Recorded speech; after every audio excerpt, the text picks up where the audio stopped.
Hello and welcome to Behind the Scenes. I'm Sean Malone, the host of this series and creator of Out of Frame on YouTube, as well as the creative director for the Foundation for Economic Education. Here in studio once again with Paul Nelson, our Out of Frame Shorts editor and head of social media at FEE, also senior marketing manager at FEE. Paul, you wear a lot of hats. Lots of hats. I do too. We have a small organization. We're all wearing a lot of hats. Mm-hmm. But today on the show, we'll get to in a little bit, is Mythic Quest Season 2, which I'm really, really excited to talk about. I have liked this season even better than the first season. It's improved. So little preview there before we really get into that show. But before we get in there, Paul, how are you doing? What's going on? Doing well. I'm doing well. I have found a new video game. Ooh. This was actually... So if you haven't subscribed yet to our email newsletter, this was one of my recommendations a couple weeks back now. But it's called Knockout City. The premise of the game. I don't know anything about this. 3-on-3 dodgeball. That's it. Do you switch between players? No. Do you play one player? So it's a team You're game. a player. Yep. So you're a player, and you have two of your buddies. And you play three other people. Like, is it like dodgeball? Is it like an internet sort of? Yes. Like yeah. You play with some of your people, and then they're actual human beings on the other side. Yep. Getting smoked in the face. So there's special balls. There's different maps. You got what's this for? Like everything. Everything. PlayStation, Xbox, PC, Switch. This feels like a phone game to me. It's not. No, it's better. Yeah, I have not elevated. heard of that. So that just goes into me. I've told people I don't make time for it. I should be. Look, I'll be honest. I've got the Witcher 3 on Switch, and I haven't turned it on. Well, there's a lot of backstory with that and story that you could maybe possibly dig into for Out of Frame. Oh, I'm sure there is. This is just no. Well, we could go back and watch Dodgeball. The 5Ds. The 5Ds. Dip, duck, what is it? Dip, dodge, dip, duck, and dodge. Yeah, there's two dodges. No, I mean, I think it's this. So I'm always searching for a multiplayer game where I can feel competitive. Because I'm an old man now. My reflexes have sagged. They've gone from your whole body and your arms down to your thumbs, pretty much. Well, I mean, you just lose a step. That's why professional video gamers are like 20. That's old. That's an old man for professional video gamers. Is that why? That's what I've been told. But I can feel it. I'm starting to feel it. I'm slowing down. So when I play a game like Warzone, when I play a game like Fortnite, I've never played Fortnite. I don't it was know. fun 5 years ago or whenever it came out.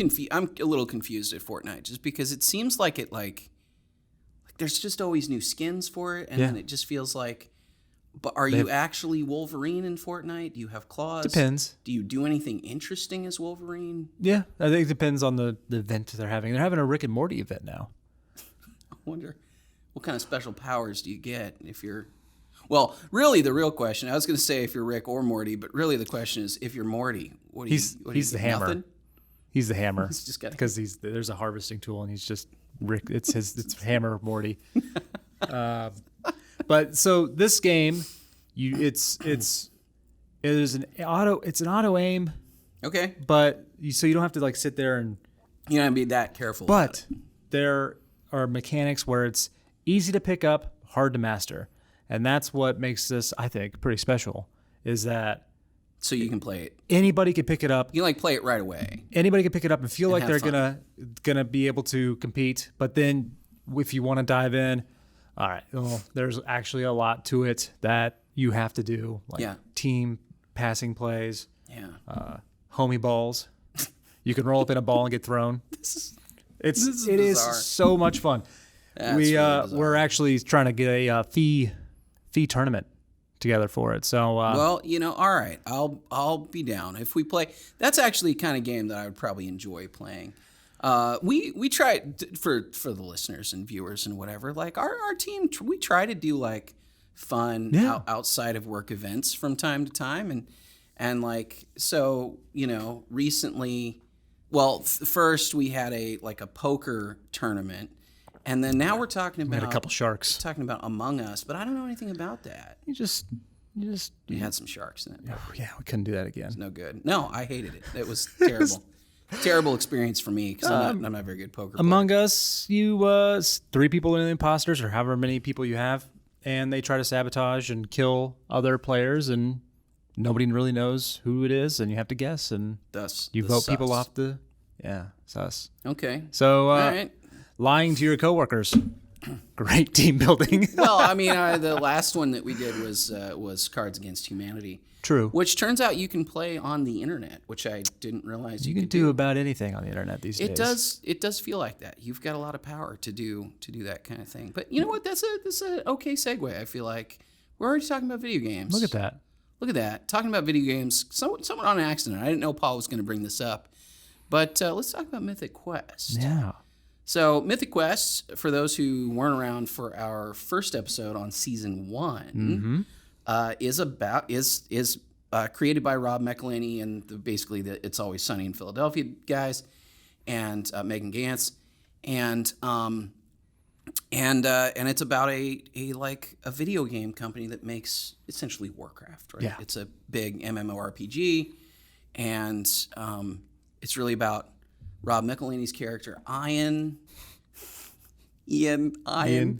who is the creative director, and Poppy, who is the co-creative director. Now the co-creative director, but who is the tech lead on the game. And in season 2, like at the end of season 1, Poppy becomes co-creative director. Mm-hmm. And maybe we should probably talk about their quarantine episode and their. We touched on it in our first time, but we could bring. I think we should. I think we should talk about that and the. They had the Everlight event thing that they did, which was like a sort of it was like a bridge episode, but also like it kind of got everybody back, but it was also like a weird, surreal. It's great. It was great. No, it was fantastic. So it was basically like a LARPing. Yeah. Ren Fair, but with Apple's budget.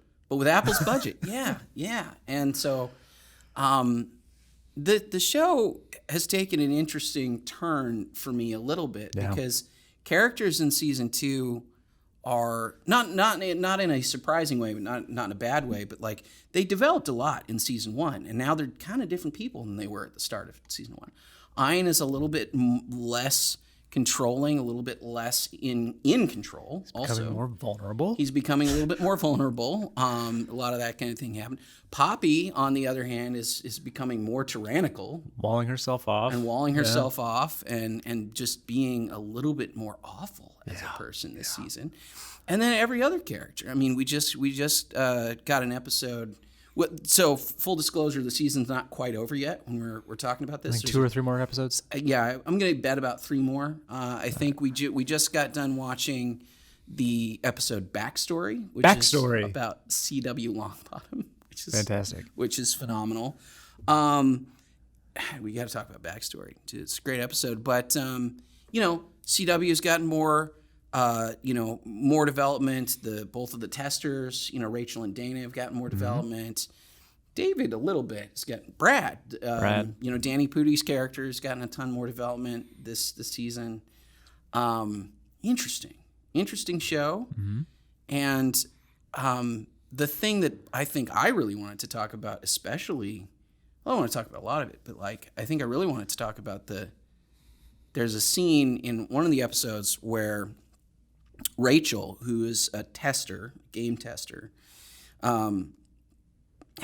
she's in a car with Ian. And I don't want to give away there's a pretty good funny reason why they're comedic setup to why they get in there. But she's in the car with him, and she is driving him for a couple hours. It looks like they're going to be alone together in this car. And she's been a character since the beginning who has just constantly been sort of the annoying one in the show, and very, very deliberately. But she is a very kind of lesbian feminist. She's the wokest character on the show, and she's constantly sort of expressing what you think of as really woke political viewpoints, kind of SJW kind of character. SJW in a nutshell, really. Right. Yeah. And Ian's never taken her very seriously. Look, she's a game tester. She is pretty far down the totem pole as far as things go in terms of she's not a developer. She's not a creator. She's not an artist. She's not doing anything for the game other than just playing the game and giving notes on the game. And so in season 1, she had a whole thing where she was basically trying to get in a relationship with Dana, her co-tester, the person she was in there with, and she's kind of achieved that at this point, although I think that might be, she may have ruined it. She may have wrecked her relationship already. But, and Dana I always liked more because Dana had, like, she's just generally more likable as a character. And the show recognizes it too. Like, they wanted to put Dana in there was an arc in the first season where Dana was like a YouTuber, sort of a AstroTurf, AstroTurf YouTuber. Play the game, just build an audience, right? But she's super likable and she's fun and I get why Rachel likes her. Also, she seems like a really cool person, but she's in the car with Ian. Rachel is in the car with Ian, and she is complaining about all the kind of standard stuff. She's complaining about the patriarchy and women not having power and all these kinds of things. And then she says, I just want a seat at the table.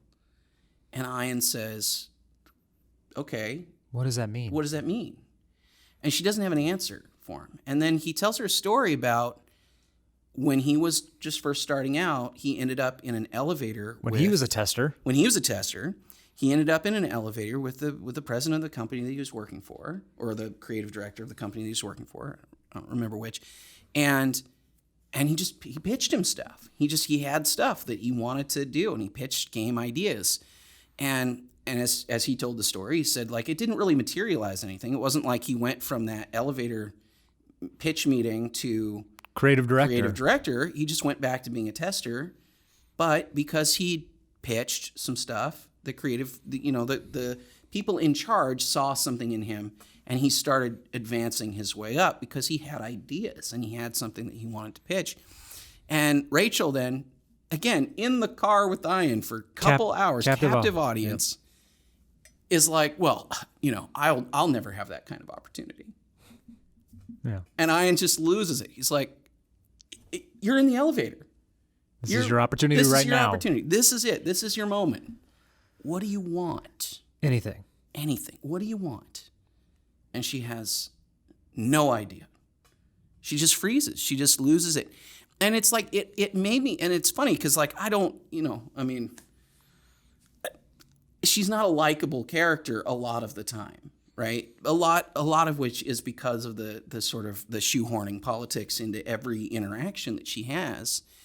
And that scene, and that just like the way that she's been treated this season, I'm excited about it for her character. Yeah.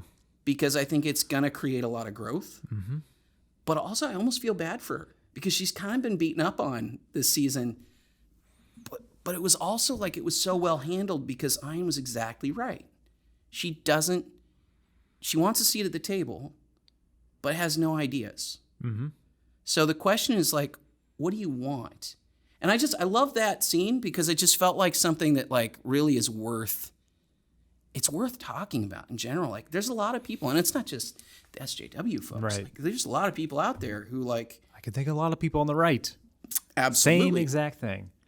And even even taking it not political, but personal. Just personal. You see a lot of young people today that want to be the head, the creative director, seat at the table. Yeah.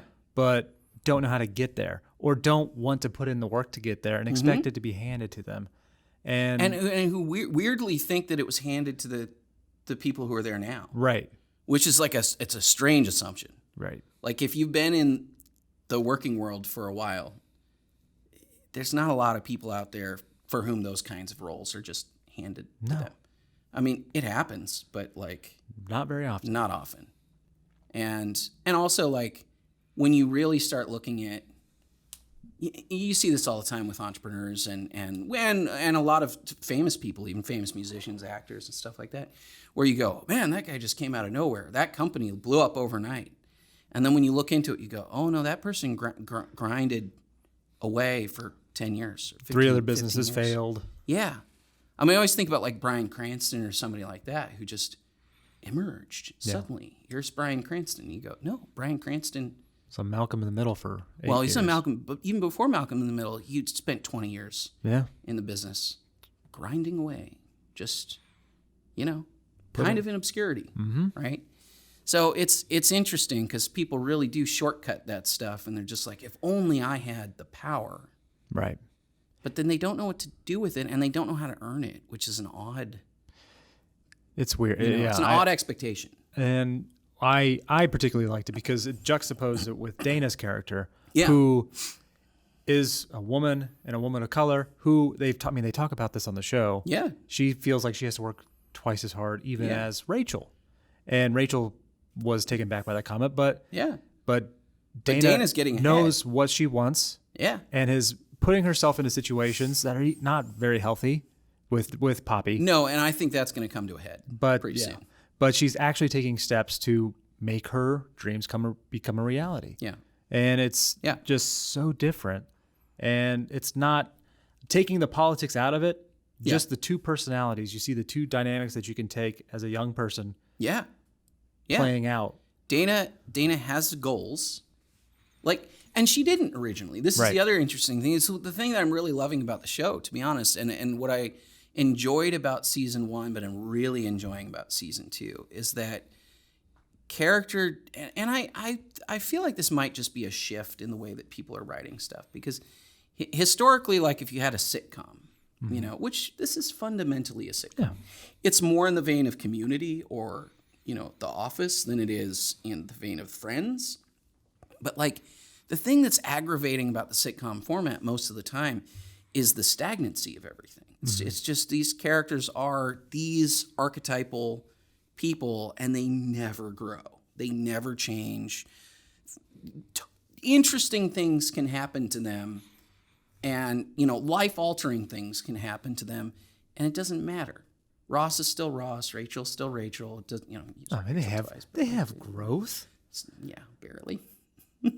What are you talking about? Where did Ross? Ross barely grew 10 years. Well, because Ross is a man-child. Yes. My point is, there's a lot of that you don't get. Have you watched the Friends reunion? I have not. Let's not get derailed on Friends, Paul. We talk about Chinese censorship. Oh, you heard about that, right? No. What happened? They censored a lot of the Friends reunion because there was Justin Bieber, Lady Gaga. Yeah. Oh, wow. Yeah, this is why I'm not that worried about China. I should be more worried, but there are things that I am, but no, you can't. Anyway, yeah.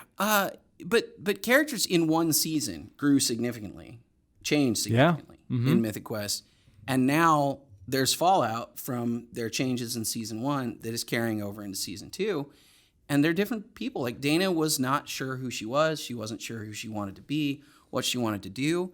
She has kind of an epiphany where she's like, I want to learn how to code. Mm-hmm. I don't want to test games anymore. I want to build them. I want to make them. I want to make them. And that's awesome. That's a great moment for somebody to realize and to sit there and go you know what? I know what I want to do. And then she, like you said, she took steps towards the goal. And she didn't do it in a way where she's demanding. She's demanding that she get an opportunity. Right. But she's not demanding the power. She's saying, teach me. I want to be in this room. I want you to teach me how to code. Now, talk about Poppy.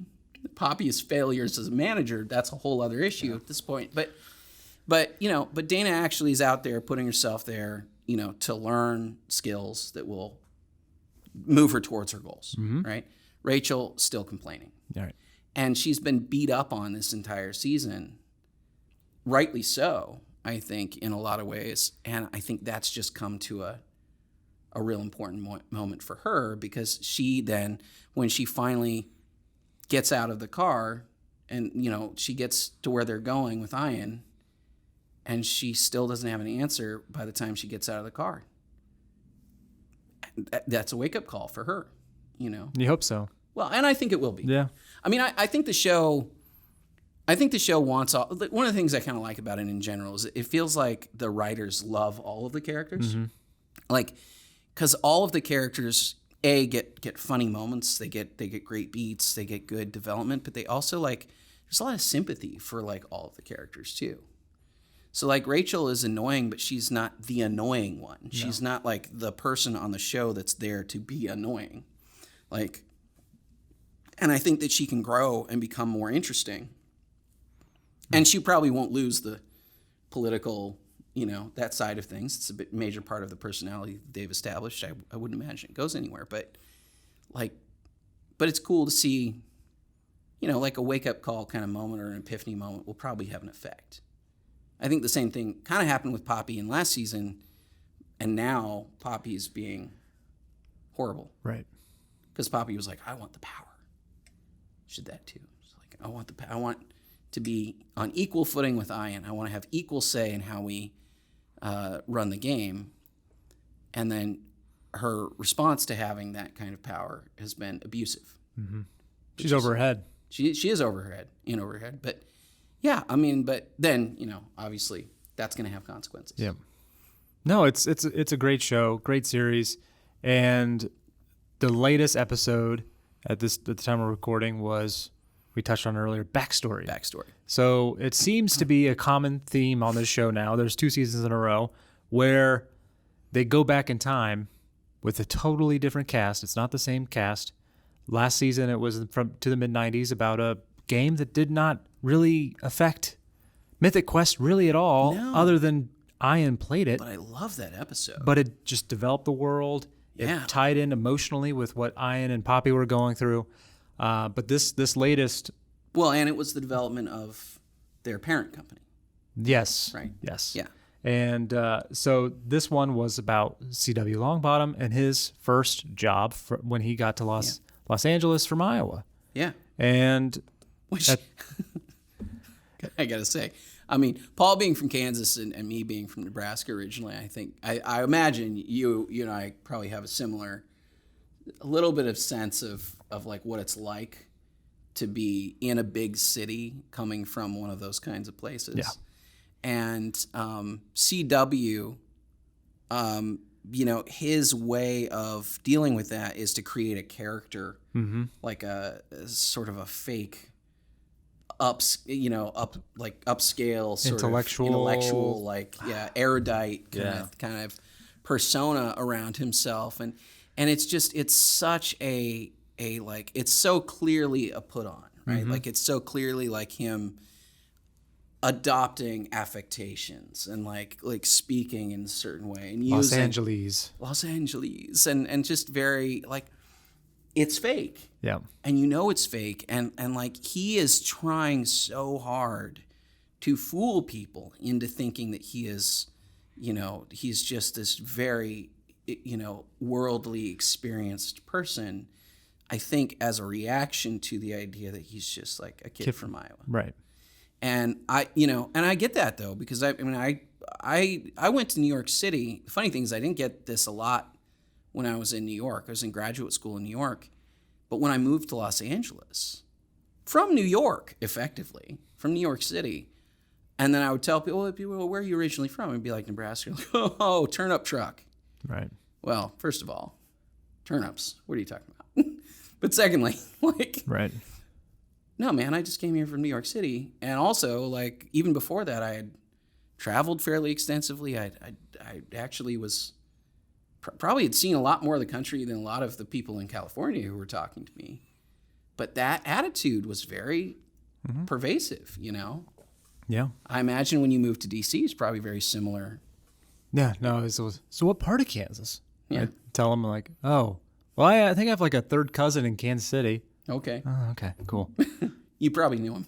Yeah. I probably ran into him on the old trail. That's right. So I get that part of it, but like, CW is a fraud. Yeah, and he knows it.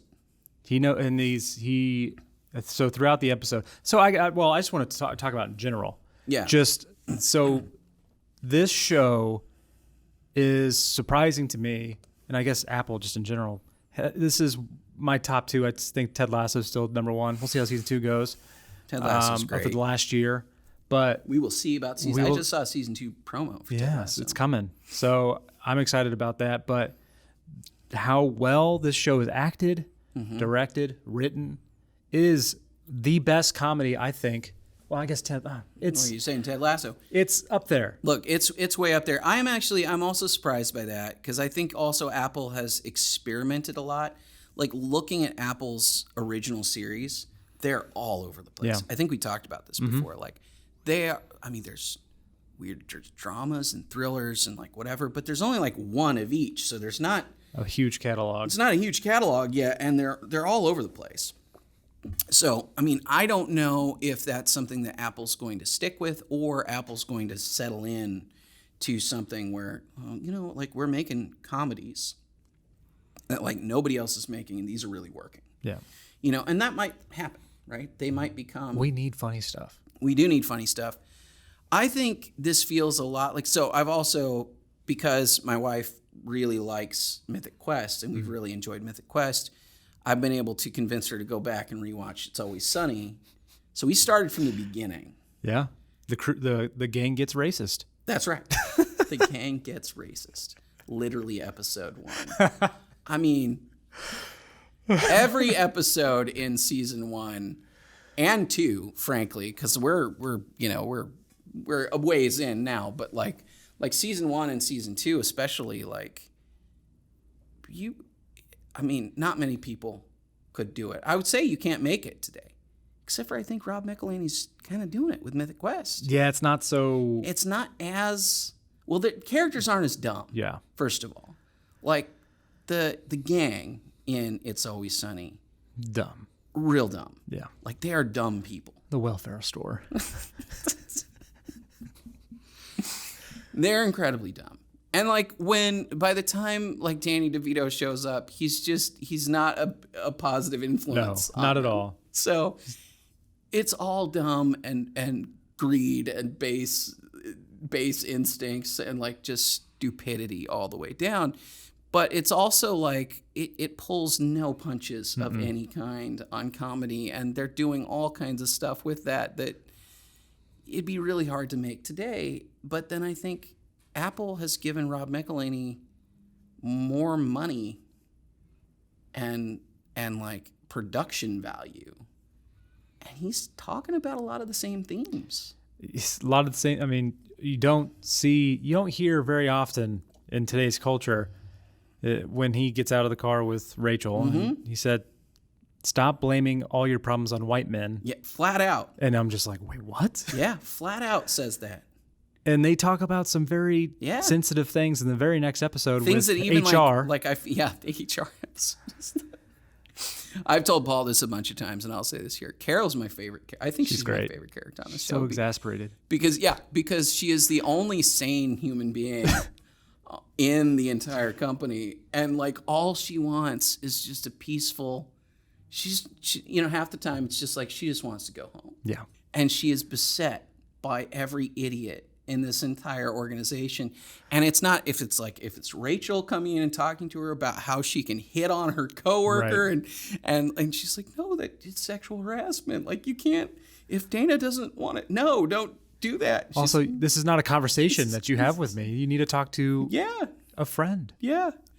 All the way to the episode that, it's sort of a bottle episode in a lot of ways, but it's them taking a personality quiz and all getting different answers than the ones that they expected, or different results than what they wanted or expected, and all she wants to do is get everybody to sign the papers, and they can all go home.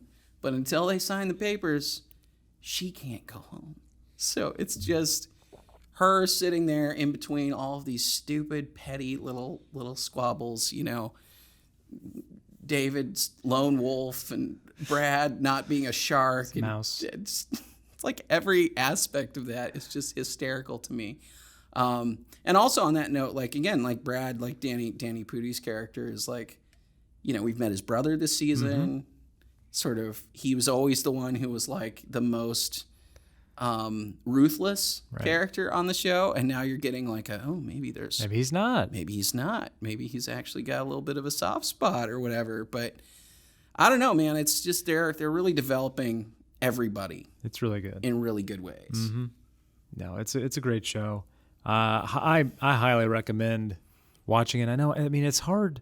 It seems like Apple TV Plus is just not, nobody talks about it. No, and I think part of that is like I think a lot of people assume, incorrectly, by the way, in case you assume this, dear listener, that you'd have to have an Apple device to watch Apple TV. You don't. I've got a Chromecast, watching it on Chromecast. So perfectly possible to do that stuff. It's also not that expensive, like $5 a month or whatever. Yeah, and if you buy anything Apple, I think you get really? Some stuff, some months free. I don't know. But, so I assume that, and then also I guess there's a part of it where there isn't that wide of a selection of stuff on there. It's not like you've talked a lot about HBO Max, and I think I've come around to the idea that HBO Max is probably the best. Max is the best streaming service.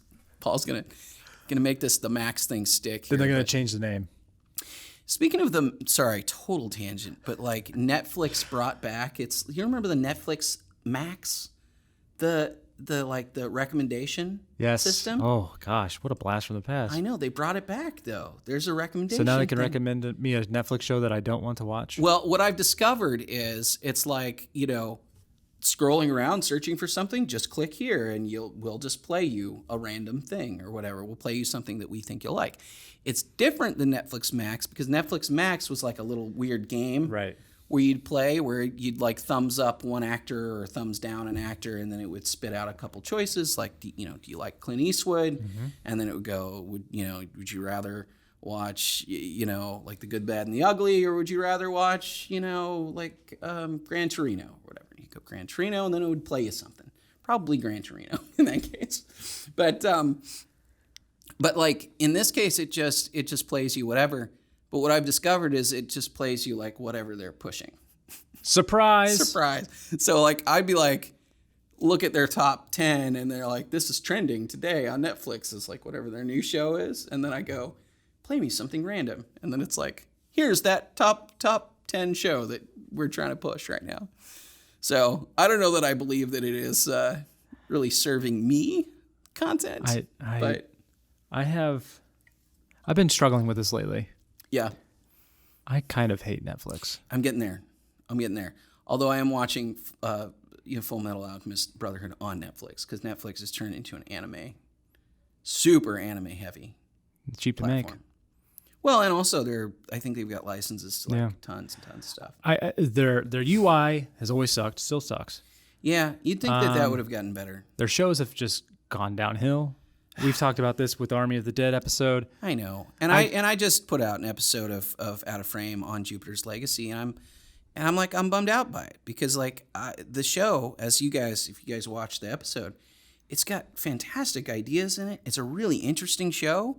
It's like from an ideas standpoint, it's one of my favorite shows I've ever seen.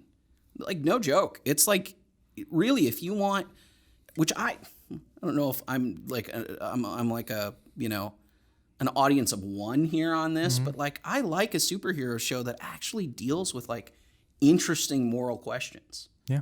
Like, and this does that really well. It's just not that well produced. Like the costumes aren't that great, the effects aren't that great, like the action sequences aren't that great. Netflix. It'll be interesting to see because I was thinking about this when Amazon bought MGM. That instantly gives them a lot of movies to put on Prime for sure. Apparently not really all of it though. Apparently MGM sold a lot of it to Warner Brothers, so the Max grows stronger. But it's interesting because I'm started thinking through all those services I have. Yeah, I'm not going to cut Prime because I like that shipping. But Netflix is going to be the first one to go. I think that's true. I go back and forth a lot with Disney Plus because I feel like I could. Yeah, we have kids. So. I could skip Disney Plus and then just come back to it when a show is out. Their release schedule is not frequent enough to like. Loki. I know Loki just came out. I haven't watched it yet. I haven't either. So we'll see it. All right, so Mythic Quest. Back to Mythic Quest. I'm loving the heck out of it. It's great. I think there are a lot of really interesting ideas. We were talking about backstory a little bit. I don't even want to spoil it. I want people to watch it, but like CW does something that I think is really interesting in backstory where I think there's genuine questions to like the ethics of it, because he basically he gets notes on something that he's working on, and without spoiling too much, he takes the notes. Right. And then that makes it kind of seem like it might be plagiarism, but I think literally on paper, it's not plagiarism. It's definitely not. It's definitely not. But it also goes to the point of like, if you take credit for someone else's ideas, even if they give you permission to take credit for somebody else's ideas, you didn't earn. Like, let's say then, as was true in this case, that the thing that you made using somebody else's ideas is very successful. You didn't earn it exactly. Yeah, he couldn't do it again. No, he couldn't do it again. And I think it's, there's definitely gradations of this. Yeah. This was pretty. Well, this is direct, right? All the way to 100 of like, this was not your idea at all. Right. But I think this is. Now, you could learn from it. No, well, he obviously didn't. But I think this is where cultural appropriation comes from. Yeah. Gets into, and this is kind of a little off tangent, but it's kind of what you think of when you think America, the melting pot. You're bringing stuff from different cultures and something else is spit out, and trying to make it better. Right. And that's where I'm like, it's okay. Yeah, and I think, I think the difference in this case is that CW didn't take someone else's ideas and adapt them. He just accepted them. Yeah, I'm gonna have to explain this because it's too complicated. Basically, CW struggling as a young writer in this story and in the episode backstory. He is working at a publishing company that is famed for its science fiction books. He wants to be a science fiction author. When he arrives with Ray Bradbury, Isaac Asimov, and Ursula K. Le Guin, like just in the conference room. And so he's blown away by his environment. He finally, at the end of the episode, or close to the end of the episode, gets an opportunity, which he takes. And by the way, I commend him for taking, and so this kind of goes to the theme we were talking about before, taking initiative at handing a manuscript to Isaac Asimov. And so, the thing that you would, like, sir, would you please, if you'd be interested, here's a book that I wrote. I'd love it if you would read it, right? And Asimov gives him notes. But Asimov's notes are the entire book rewritten. But at the end, Asimov also says, you can take my notes. Take them or leave them. It's your book. Do what you want. Which is, it's insane. Like, Asimov literally rewrote his book, and then he was just like, these are my ideas, but here you go. Yep. It's yours. It's your thing. And CW it's like if you were in Google Docs and you just hit accept to literally every suggestion. Just accept. And so it became an award-winning book that was just an Isaac Asimov book. That wasn't really a C.W. Longbottom book. Not really, right? It was really his. I think that's the big difference to me. Because if you took those ideas and you adapted them, like if you took the essence of the idea and then made it your own, you are internalizing the idea in some way. And also, if you're doing that, that means you can use it again, right? You're not just waiting for somebody else to tell you what to do. You've internalized it well enough that then you could write another book. And you could go, ooh, I love that idea. I'm going to use it here. I'm going to use it here.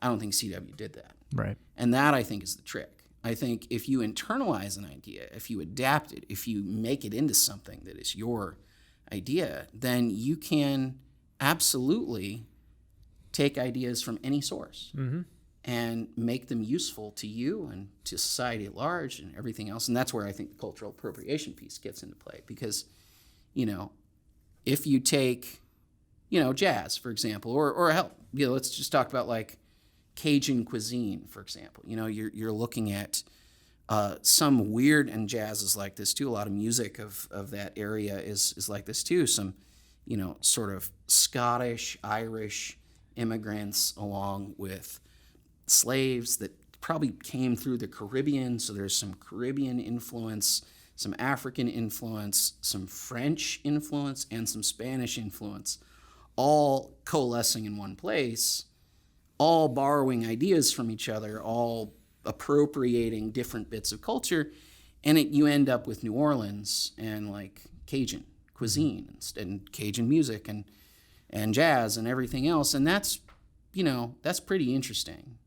And it's adapting. It's not just going like, oh, you did this, I will just do exactly that. Not understanding it, but I'll just do exactly that. Yeah. And that, I think, is the big difference. But the one cool thing about that episode was CW's actual epiphany. Right. Which, he gets one point of criticism is about his writing doesn't take current society and imagine a plausible future state.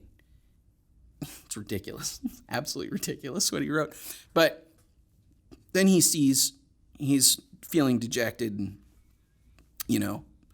completely depressed and whatever, and he's walking down the street and he sees in the window probably an Atari with Pong. Pong, yeah. And that he sees a world of video games and storytelling in video games, and he sees it. He sees what the future of storytelling inside games can be. Mm-hmm. I mean, so he has a flash of like actual legitimate genius, and then everybody laughs at him. Right. It's 1972. So that's kind of, the backstory. I'm curious as to where it's going because, I think this is the first episode that CW's been in person. The F. Murray Abraham's been in person. And I think next episode he'll be back. He'll be back fully in person because otherwise he's just been a head on a screen. It's also hilarious. Head on a dummy. But yeah, man, there's a lot of interesting stuff in the show. But I think we'll wrap it up there. Hard to follow this up in any surprising way, but do watch this show. It's great. It's fantastic. Give it a shot. It's funny and actually just really good. Just solid. It's not rock solid show. And I love it. All right. So thank you everybody for watching or listening or however you're consuming our content here. Thank you for being a fan of Out of Frame. If you're not a subscriber on YouTube, please go to youtube.com/FeeOnline and hit the subscription button and also hit that bell icon. We want you to also join the email. So Paul, let's talk about the email real quick. Yeah. So it's a way to keep in touch. Got great content, like I said last week. We got some great content, original content. Yep, not just what you'll see. We're not just putting up the YouTube video and whatever. Yeah, we're not copy and pasting the description. Yeah, definitely not. We got new original Out of Frame content talking about stuff that you're going to care about, and you definitely care about. If you love the show, then you're going to love this email newsletter. So and it's a great way, in a world where you can't always rely on YouTube to get, to give you recommendations or to let you know what's in your subscriptions. This is a great way to stay in touch, and it's something that's important to us too. So thank you. Please definitely check that out. And if you are a supporter of the show on Patreon or Subscribestar, that's patreon.com/outofframeshow or subscribestar.com/outofframeshow. Stick around and we will answer a couple of your most interesting questions. For everybody else, thank you so much for watching or listening, and we'll see you next time.